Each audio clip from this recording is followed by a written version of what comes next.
Hey everyone, I am super excited today to share with you a week of stamping techniques using Stampin' Up's products. So we're calling this Watercolor, Stampin' Up Watercolor Techniques Week.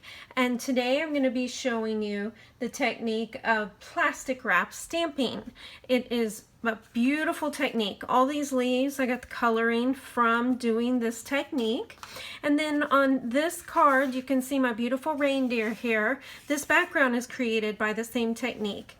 And the number one thing that you need to do this week of techniques, you may want to order yourself some right away. I can put the link right down below in the video. This is Fluid 100 watercolor paper from Stampin' Up. It is 100% cotton. This is a big deal, folks, because the best watercolor techniques come from having 100% rag cotton paper. The other things you're going to need are these awesome classic Stampin' ink refills. Let me tell you, I've been a Stampin' Up demonstrator for going on 16 years.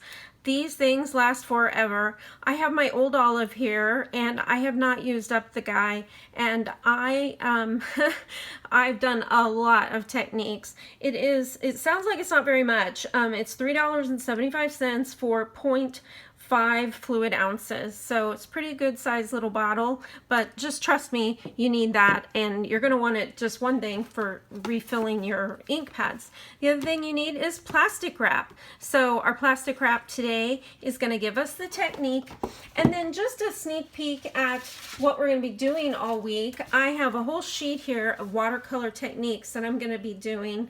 We're gonna do watercolor stamping, bubble wrap stamping, salting technique, plastic wrap today, bubble wrap, double stamping, and then I'm also going to show you some double watercolor stamping with images with your stamps, and then watercolor pencil stamping. So believe me, you got to come back for every day this week of our presentation. So thanks so much for joining me today.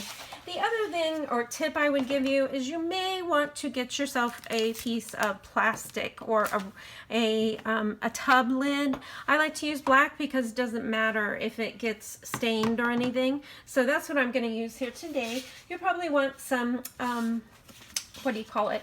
Paper towels. That's it. There you go. So let's get started here. I have my Fluid 100 paper, and I'm just going to do the whole sheet. It's a 5x7. I've got a sheet here of plastic wrap. You don't really have to be that careful with it like you do when you're trying to cover your potato salad. So literally what I'm going to be doing here is getting a wash of water down first, and let me grab my spritzer here. This is the other tool that you're going to want. It's the Stampin' Up. All I'm doing is spraying some water on here. I just sprayed the camera, I think. So there you go. That probably won't work so good. So just kind of heavier and lighter in places. That's just perfect. And then what we're going to do is drop down some of our color. Now you can mix it all together, or you can keep it really kind of all kind of like ombre or monochromatic. I'm just being really crazy with it and putting a lot of color on here because I'm hoping that the camera will show it better if I do that for you. Then we come back here with our plastic wrap, and what you're going to be doing is, see how I'm wrinkling it and kind of smushing it and moving the ink around.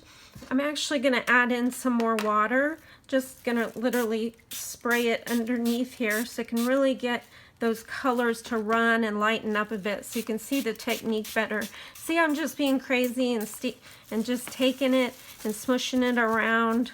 Now this is a technique that if you're going to do it in a class, or you kind of want instant results, this may not be the technique for you.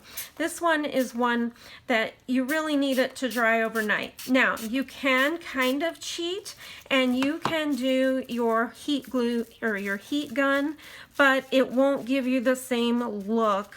So what I'm going to do here, I'm just smushing it, and again I'm adding a lot more water. I may have gone a little crazy there. There I'm really mixing the colors together. I want that paper pretty good and wet. And then can you see how there's dark and light areas? See this area over here? You can really see it very well. That's kind of what you're looking for. And I may have put a little bit too much of my old olive in this area. It's pretty dark, but that's okay. That's part of the fun of experimenting, is to not really know what you're gonna get. So over here, you can see where I use black for my plastic there. But again, you're just mushing it and smushing it. And this, I'm going to leave this to dry overnight. I really want to get all these beautiful images here. And you can see when you use less, you're going to get a different look. But see how it kind of looks like ice crystals? That is perfect for your projects with that winter scene. So as I said before, be sure to check back. Be sure to subscribe. I think that button's up there.